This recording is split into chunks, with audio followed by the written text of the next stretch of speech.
Peace profound and personal power. What's up, my friends? My name is DMike, and welcome to the Ascension show, where we bring you the teachers, healers, thinkers, and feelers that bring you the inspiration and information to help ascend your life. Today, we have the honor of welcoming to the show one of our favorite people, and she's founded an amazing movement that has had a profound effect on our life. And we know that it's all about movement and bringing the body with us, because we've got to bring it with us whenever we ascend, this amazing tool that we have here on this earth. And this sort of practice has really evolved in its meaning and its purpose for me. And I really want to get into the story so we can see if she's shared some similar experiences with it. So we'll get into the story, but first, if you guys can please help me welcome to the show the dance queen herself, Jenny Severo. Okay. There we go, we got that right. All right, got it. Thank you. Yes. Thanks. I just want to give you an intro. Thank you. I'm so happy to be here. This is an honor. Yeah, we really appreciate it. I knew I wanted to have you as soon as we started checking out your stuff. It's been really great. So yeah, and I always like to start at the beginning and really tell a story. But first, I want to jump around just a little bit because I want to share what ecstatic dance is. So what is ecstatic dance to you? Ecstatic dance to me it's like a dance movement that was seeded in Hawaii and is now, it's worldwide. I mean, it's almost in every state, it's just, the seed was planted and it has just spread. It is like a dance movement meditation. It's like a prayer. Wow. So you are dancing, there's a DJ facilitating, music that's like a wave. So you're starting slow, it's building, it's increasing, and then you're coming back down. And it's just, it's freestyle dancing with anything goes. So you're getting a room full of people of all different walks of life, different ages, with different dance styles. And it's everything from people like really dancing hard to just standing still. And it's a movement practice. It's a way to get in touch with your body and the way your body wants to move. And it's beautiful. Awesome.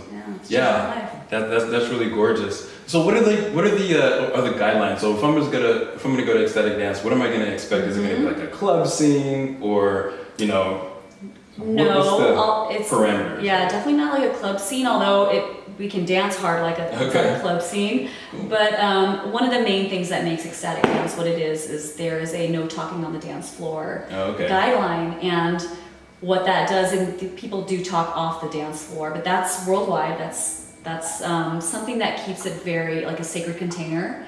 So when you take talking out of the equation, you get rid of that distraction, and it's just you, your body, the other dancers, and the music.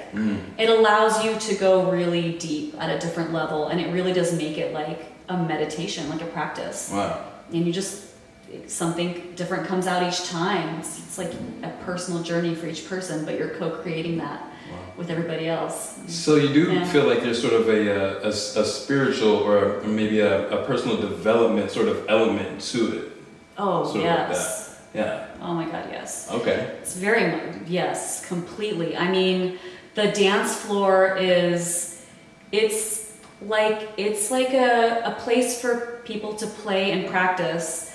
Can kind of practice like how you want to be in daily life. So the more courageous you get with your dancing, the more you experiment, the more you let go of all of the filters, like, oh, someone's watching me, or I'm like, as the shyness melts away, as it does with anything you start doing a lot of, you notice it coming out in your daily life. Like it transformed the way I do everything. I mean, I started walking taller. I started speaking more from my heart. I mean, it really is a tool that shows up in every aspect of your life. So it's a beautiful thing. It's like, that's awesome. Tell you.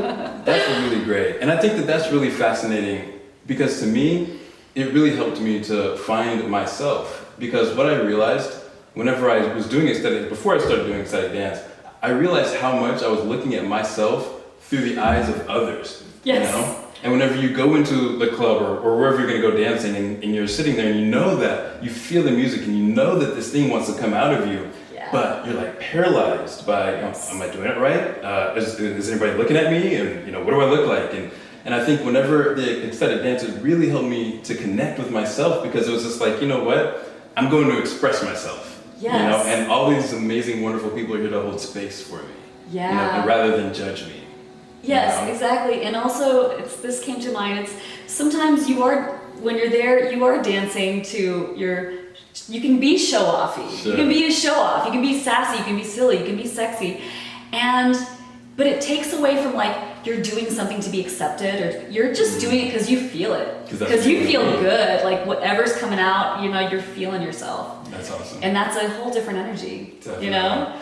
Well, I love that. And so I wanted to kind of, now we're going to kind of back up a little bit. Yeah. And I want to talk about how you even got started with ecstatic dance. Like, where did it come from? Did somebody say, hey, you got to come to this thing? Or like, what was the, that was it.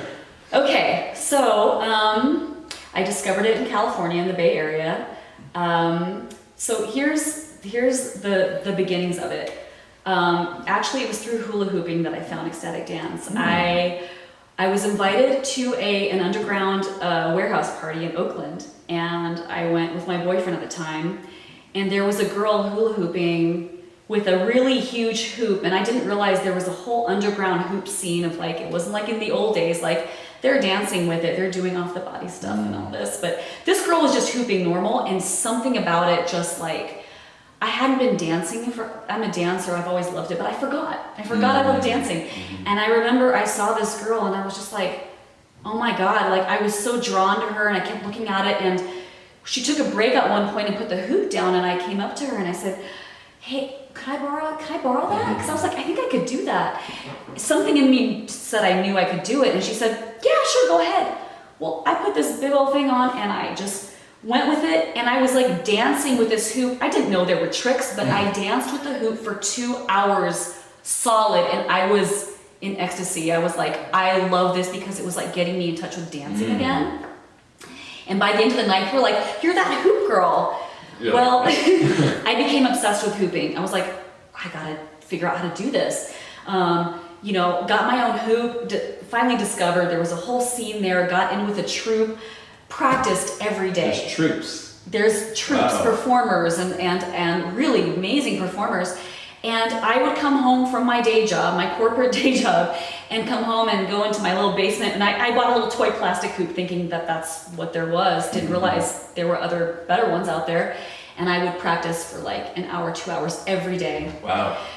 Auditioned in this troupe. I made it. I started performing. I started teaching, which just came natural. So through this hoop community, a hoop friend of mine, and I'm going to call her out, Jen, she said to me, she goes, yeah, you know, there's this ecstatic dance thing, and I'm going to go. Do you want to go? And something about, I love it how this works in life. Like when you hear something or you see something that is for you, it sticks out. She goes, ecstatic dance. And something about the word ecstatic dance pulled something out of me. And I was like, huh. And I said, well, maybe. And I couldn't forget about it. I kept hearing ecstatic dance. What is this thing? And I said, well, what is it? I asked her, what is it? She goes, oh, she tried to describe it. I thought it sounded so weird. She's like, you don't talk, you're dancing, there's a DJ, it's like people moving around. And I was like, what? So I went, and it was on a Sunday morning. They have Sunday morning dance. It was in Oakland at Sweet's Ballroom, this gorgeous ballroom. And I went, and there was very few, it hadn't grown like it has now. It's like, I think, 500 people or something, but you know, it was not many people, and I was so shy. I stayed in the back the entire time, dancing with myself, loving it, but like so shy. Right. Well, I kept coming back, and 7 years, I was going pretty much twice a week. They had a Wednesday night dance and a Sunday morning dance, and it completely transformed my life, and it brought me so much joy and so much connection, and that's how it started for me. So wow. That's awesome. I think that's really fascinating. You were talking about whenever you heard ecstatic dance, and it kind of pulled you forward, and I think that's amazing, because we've talked to people previously on the show, and they talk about muscle testing, and one of the things that they describe is whenever you are making a decision whether to take this path or to take that path, or whether to do this or not, you can say it and hold it sort of in your energy, and then you see if your body moves forward or it expands, or if it contracts and moves backwards. And you, without even kind of knowing that, you were paying attention, you were tuned into your body, you said it, you heard the words, and then you moved forward with it. Yeah. And it brought you, you like, joy. my soul knew this was something for me, and it was like this pull. That's awesome. Yeah. So do you feel like you were, during the 7 years when you're going, and you start off in the corner, Yeah. I imagine you probably blossomed out from there. Yes. Did you see that progression being reflected in your life as well? Because Yes. you're opening up on the dance floor. Yeah. Were you opening up in your life as well? Yes, yes. Wow. Even at the dance, each time I went, it got easier. I got less shy. Each week, it was like a new breakthrough would happen. And then I would just notice that everything became, it was like I was getting more in alignment with myself by letting my body wanted to dance, Yeah. but I was holding myself back. And then when I was starting to letting myself do it more and more, I noticed I was letting myself more and more in daily life, like be myself with people. It was like awesome. the real me was emerging, and she was ready to come out, and it was like this, maybe it sounds cliche, but like it was like this flowering, like I was blooming. And the beauty of it is it's still happening, like it doesn't stop. So you just don't get bored, because it's just constant growth. That's awesome. And I love growth. I love feeling myself get better, and That's to me really that's cool. exciting. It's like it drives me. It's Ascension. I mean, It's that's Ascension, moving yeah, towards it's passion. the best part of yourself, and Yes. at the highest level Yeah, of yourself. I think that's really profound, because I mean that's the exact experience that I had. Yeah. Because at first you mentioned it doesn't get boring, and whenever I first heard it, me too. I was like, oh, this sounds kind of weird, like talking, like whatever. And But something brought you there. something did, Yeah. and I went, and not only just having that experience, because it was profound, and then also listening to other teachers and people that I listened to that talked about that experience. Whenever I was able to kind of integrate it on that level consciously, then it helped me to flower and open up even more. Yeah. So yeah, awesome. So you're in Oakland, and you're Yeah. seeing all this transformation happen. And so how did you get here?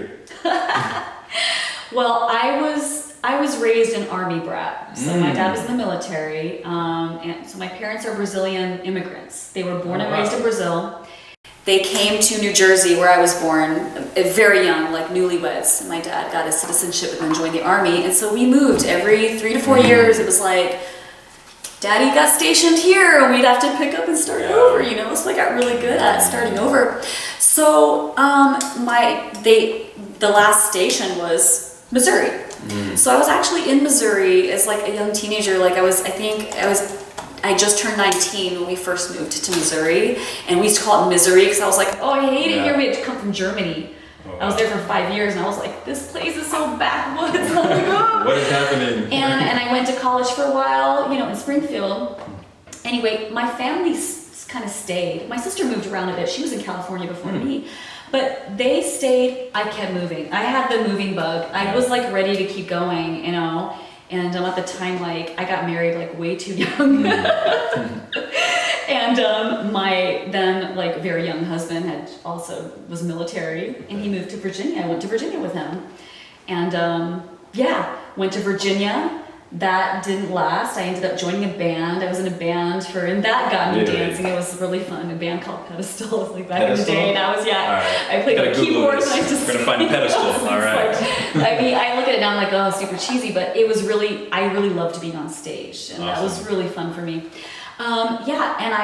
So I had a job in Virginia. I was a graphic designer. That was my thing, And I'm more an artist at heart, but the graphic design was like paying the bills. And my bosses at the time, I worked for a place called Positive Changes. It was a hypnosis company. They would do hypnosis to help people quit smoking and lose weight and all this. And I was doing graphic design for this couple, Patrick and Cynthia. They wanted to move to California to start a new business with people they had met there. And my boss, Cynthia, we were good friends, and she loved my work. She was like, she used to call me Juniper. She's like, Juniper, we're gonna try this. Would you want to come and try it? And if it doesn't work, well, you can move back. And so I decided to go. That's how I ended up in California. But I would keep coming back to Missouri because my family was here. Okay. So Missouri was home, away from home, because I would come to visit for the holidays and all this stuff. Yeah, but I ended up back here, really because, so part of the Ecstatic Dance back home is I had a partner of 7 years who was my dance partner that I met at Ecstatic Dance, and we danced together through the years, and it was a very tumultuous relationship. It started out fast and hard. It was very passionate and very had very toxic parts as well. And it was time to go. It was, I don't take it back because it really made me who I am. And I think I needed to go, I won't say go through that because there were good times too, but it got me to where I am now. So I'm grateful for all of those things. But I knew in my heart that if I stayed, I was keeping myself from growing further. And it was really hard for me. I actually moved here twice and ended up going back. And it was like life was just like, no, Jenny, things kept going wrong. It was like the doors were closing there for me. And it was like, when a decision is, you're scared to make it, but it's like bubbling up. And I was like, it was hard for me because through this relationship, I had kind of learned to edit myself and make myself, I wanted to please my partner, and he wanted all my attention. And so I slowly stopped doing these things, and I kind of was focusing more and more on him and us, and as I was going down, felt like going down a hole. And it was closing in on me, and everything in my heart was like, I can't keep doing this. I just knew, okay, I can continue on this path, and I'm gonna age a sad version of myself. I knew that. I knew I was saying no to what was wanting to come out through me.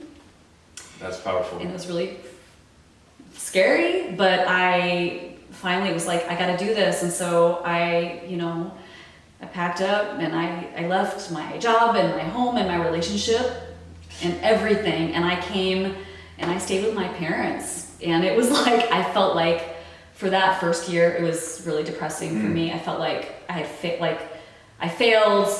I'm starting over. I'm back in Missouri where I first started as a teenager, and and it was like, what am I gonna do now? Yeah. What am I gonna do now? I think that's really fascinating, and I wanted to talk about that for a second because I had a very similar experience whenever I came here from California to Kansas, and I think that's really important because I think a lot of times people. Well, I mean, I know that your spiritual progress and your spiritual development or personal development, however you call it, it had to have been to a certain place for you to even be able to recognize that, to be able to recognize that there's nothing for you here anymore. And there's this huge step that you know that you need to take, and it seems completely wild. And it's just like, there's so much. I mean, I have a relationship here.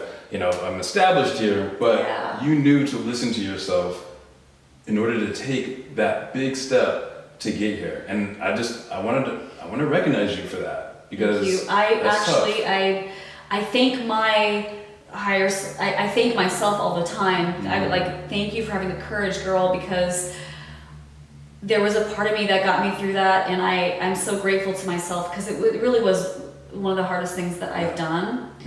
And I when I first arrived, I mean, it was really weird because I think that the old me I only knew how to be me in relationship with him, and as here I was like this adult woman, and I was like, I didn't know who I was. I didn't know what I had become, or what I wanted to become, what was in there that I suppressed.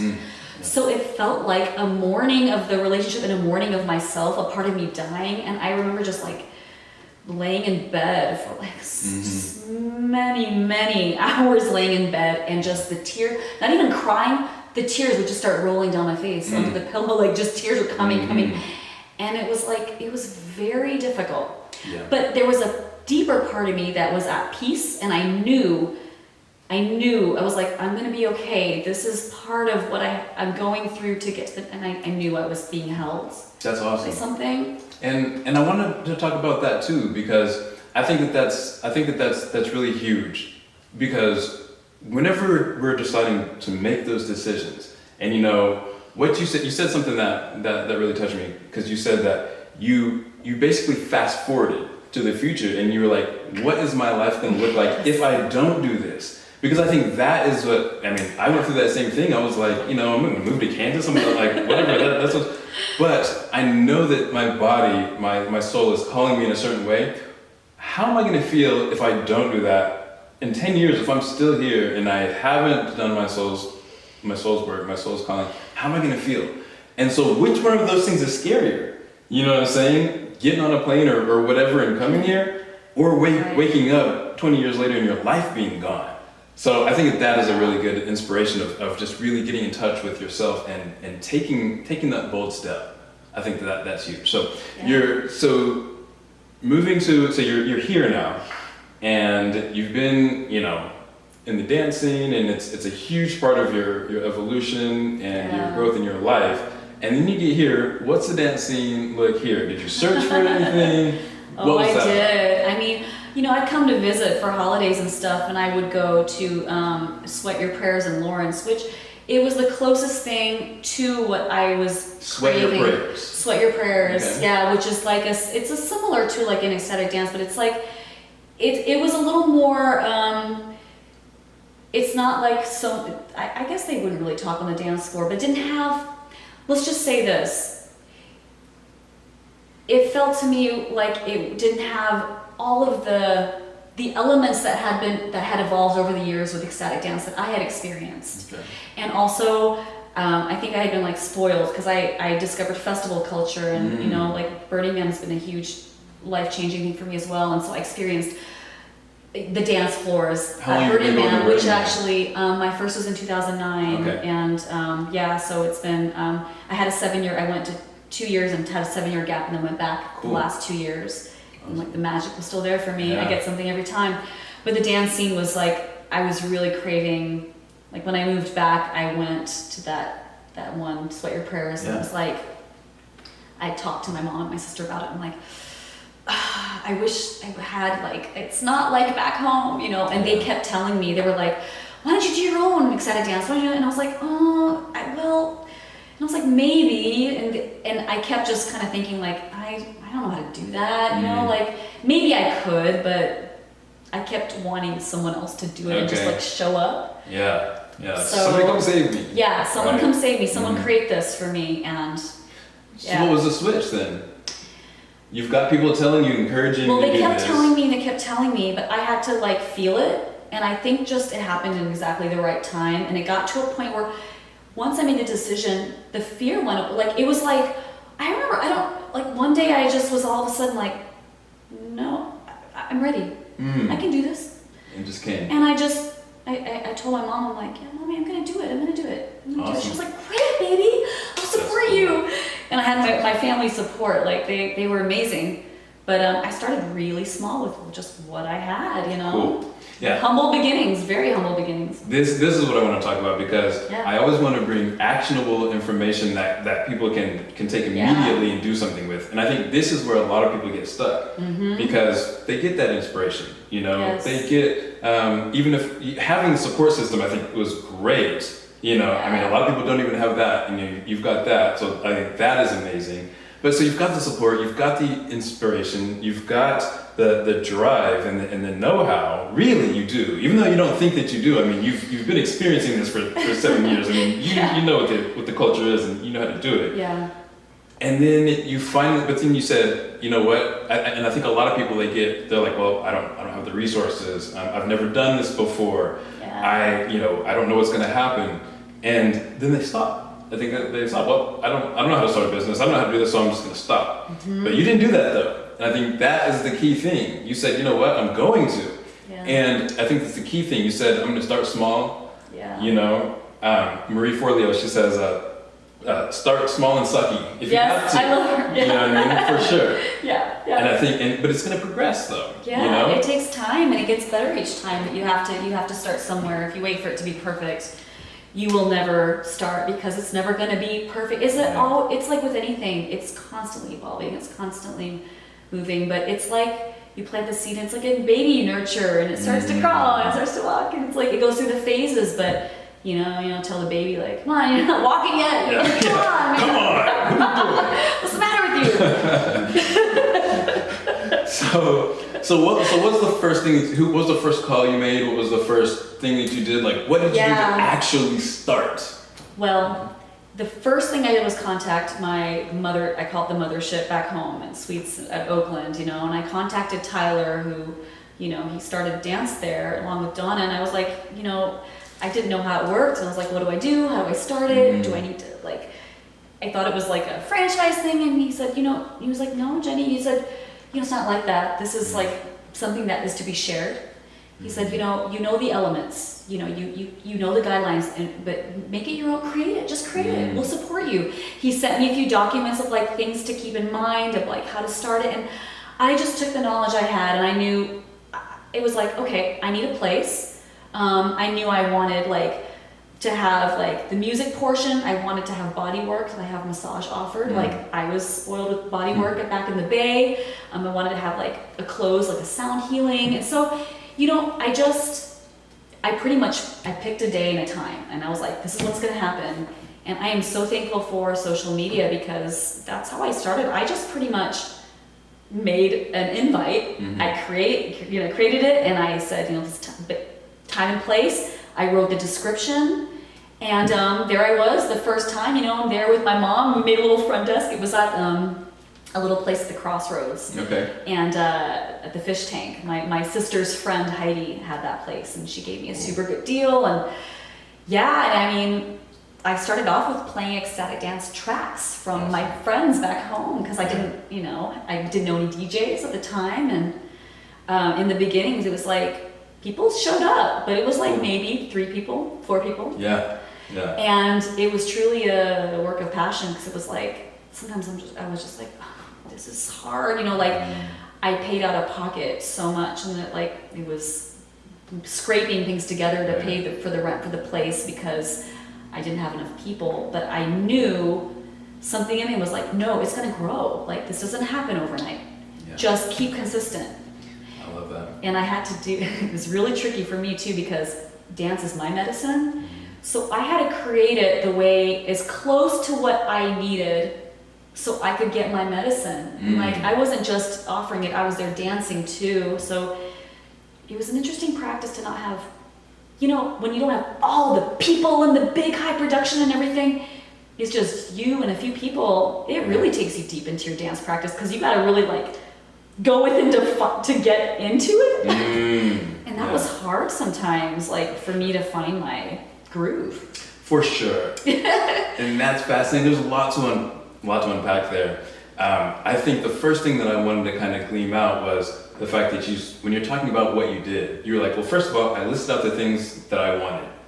I had the vision in my head and I listed those things out. Yes. And then I just started, I created it. Yes. And I think that's where a lot of people get stuck. They're just like, well, I just don't know what steps to take. Yeah. And you just listed out, like, these are the things, you always have part of it. Yes. You always have part of it already. You might not be able to see the full picture, but you knew the elements that you wanted and you created it just like that. Here's the thing I want to pass on to anyone watching who wants to start something. This is what really helped me is you take out of your mind what am I going to offer? What am I going to offer? What am I going to offer? And turn it around for you and just say, what would I want offered? If I walked in somewhere, what elements would I want that would make me feel like this is cool, this feels good, and so I had to make it so it's something I enjoy. Because if you are enjoying it, then you're coming from a place of you're into it. Then guess what?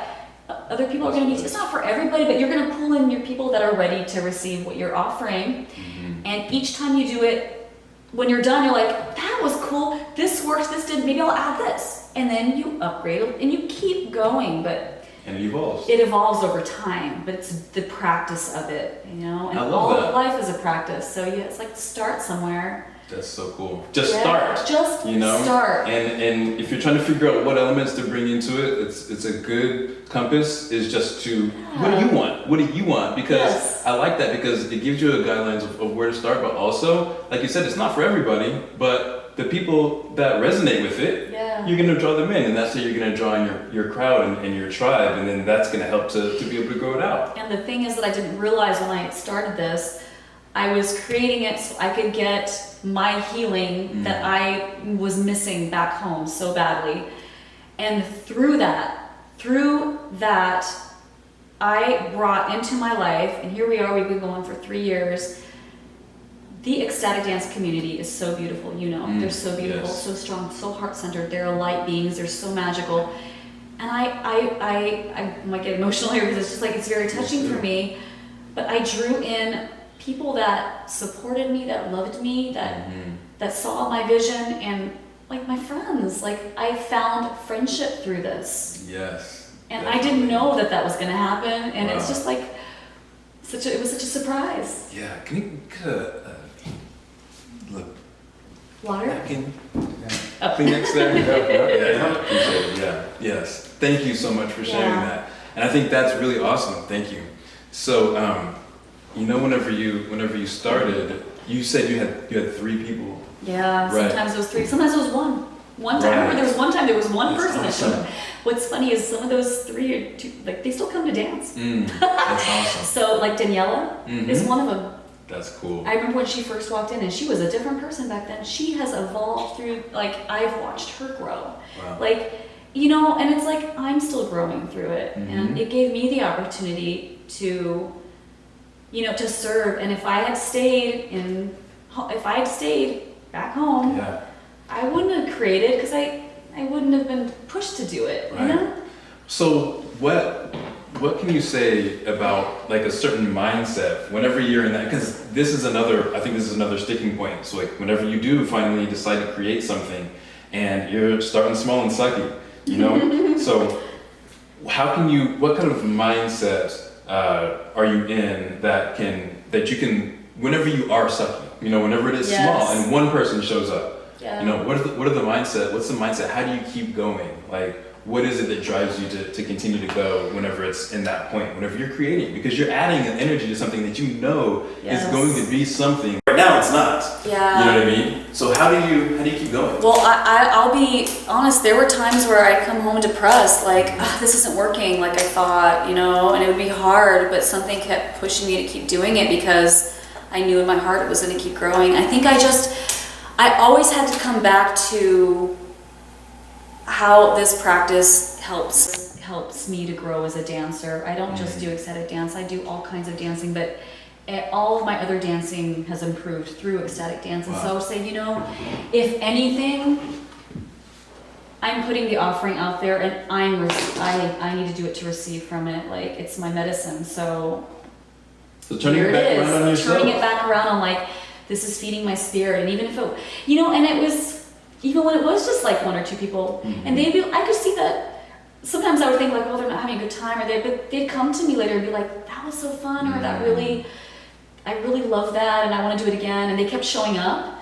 So to me, that showed me that, you know, okay, yeah, it's touching the hearts of people. Yeah. Something's happening here. I love that, because I think a lot of times we get focused on how many people can we help, you know, we want to cast that wide net, but how awesome of a practice is it to say, if I can help one person, you know, if I can touch the life of one person, and then it can kind of expand out, because now, you know, as I've come, it's a thriving thing, and there's lots of great energy there. And we're still small. Like, this is still, it's kind of in its infancy still. Right. So for me, when I stand back and look at it growing, I'm just like, oh my God, like,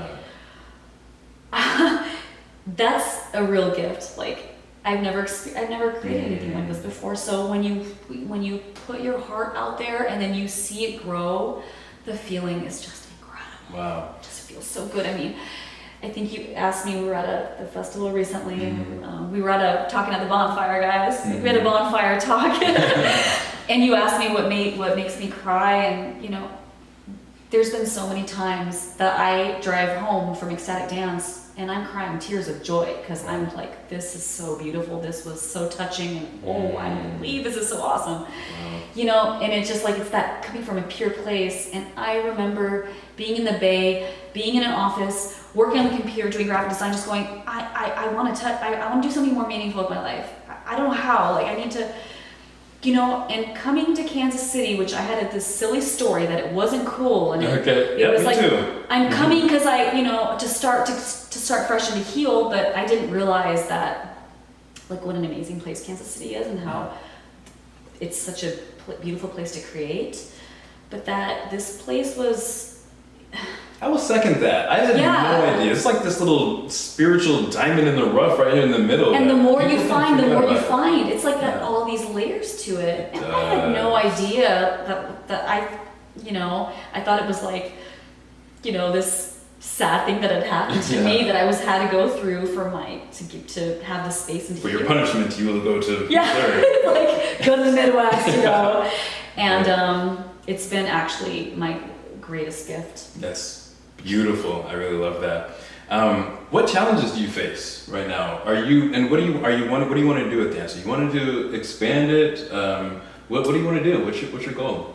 You know, my vision is to keep offering really high quality experience for people, and and for me that means consistently adding to it, keeping it, like finding the right people that are going to offer the right things. You know, I consider myself like, this is for me to be, everyone's doing this together, but I want to be the mama of it, and that I keep it safe, I keep it sacred, I keep it in the right direction, channel that in. And my vision for it really is for it to continue to grow, because it's so awesome, and like we're growing and growing. So as it grows, I would like to add another, like have a nighttime ecstatic dance, which I did try before, and that struggled for a while because it was new, and so I wanted to focus just on the one time a week. But as we expand, I'd like to add an evening one, maybe even a third night, start doing events, and maybe eventually get a bigger space when we outgrow the space, you know? Maybe do one here. And definitely do one here. I definitely want to do one here. Awesome. We're really excited about that. This is the perfect space for it. Cool. Yeah. We're really excited about that collaboration. So what other events do you have? Awesome. Other events. Well, just ecstatic dance events, or just anything. I know that there's been a couple. One in particular is the silent disco. Yes. Yeah. Okay, so something that I also love being a dancer and being, you know, and loving like cool dance experiences that are kind of unique. I've been really I discovered silent discos in the Bay Area, and if you haven't experienced it, it sounds weird, but it's awesome. So what is it? It's special wireless headphones that you get, and you have a DJ, and there's usually 2 or 3 channels.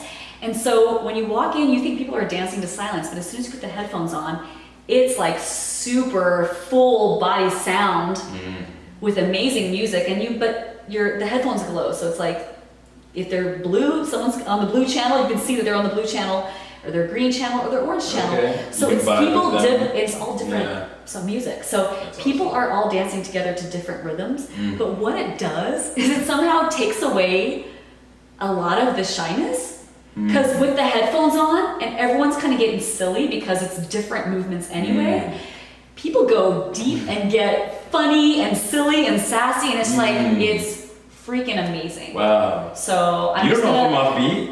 I'm gonna give a shout out to Ryan Summers from Hush Concerts, because he's DJ'd the silent discos that we've had, and they have been a huge hit. And like, again, I created doing something like, I want it, so I'm gonna do this because I know it's fun for me, and people have just really fell in love with it like I have. That's cool. So we're waiting to plan another one of those. Okay. Have you heard the Nietzsche quote? And those who were seen dancing were thought to be insane by those who could not hear the music. Yes. It just, obviously that was a perfect quote for, you know, because I can just imagine coming up on this scene, everybody's wearing these it's funny, because at first you walk up and you're like, what? What is going on? So what makes it, because the place where I have it at, it's like where they do Dr. Sketchy's, the once a month live drawing event. It's called the Library at West Bottoms. And people, like, it's almost just as fun to watch people just dance, because it's like, you're just like, oh my God, it's entertaining, you know? It's really fun. Yeah, for sure. So I do that, so I'll announce that when that's coming up. I also, this is also new in Kansas City, so Bay Area introduced me to dancing on a bus with a DJ, which was like Ecstatic Dance would have a bus night where you meet at a restaurant, have a cocktail, and get on the bus and dance all over the city, you know?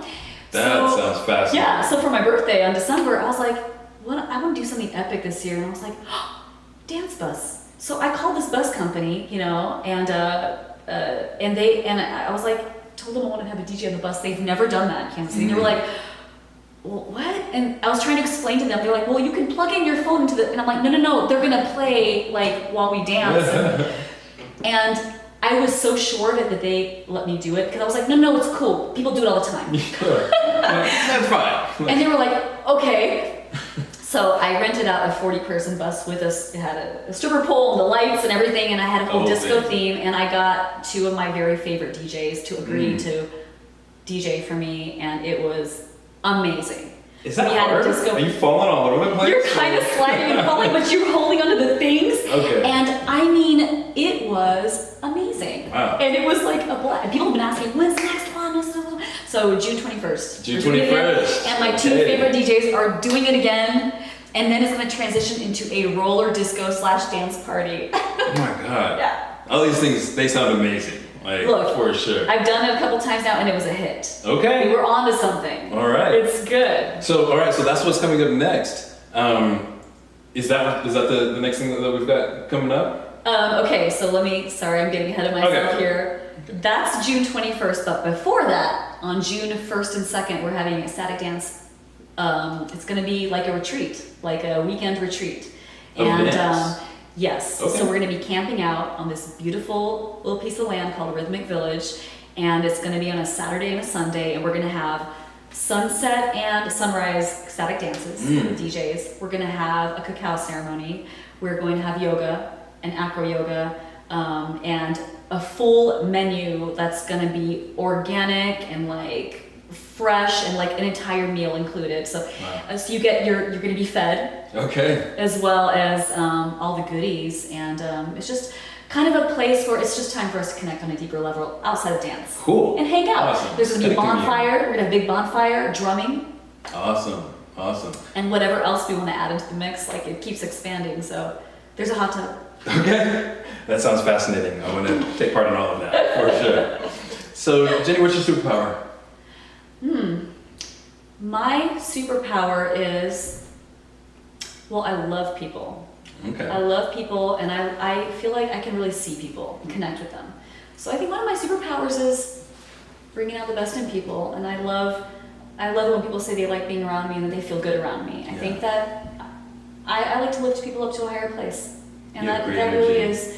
And it took me time to realize, like, oh, that's something I really enjoy, and I'm good at that. I love it. It's and part not a lot of people being. have that. So yeah, I love that. And you're doing a great job of raising the energy and really holding that space with your dance as well. Thank you. And I would say I like creating unique experiences for people where they get to be their true selves. Awesome. Come out of their shell and really experience what it's like to be free.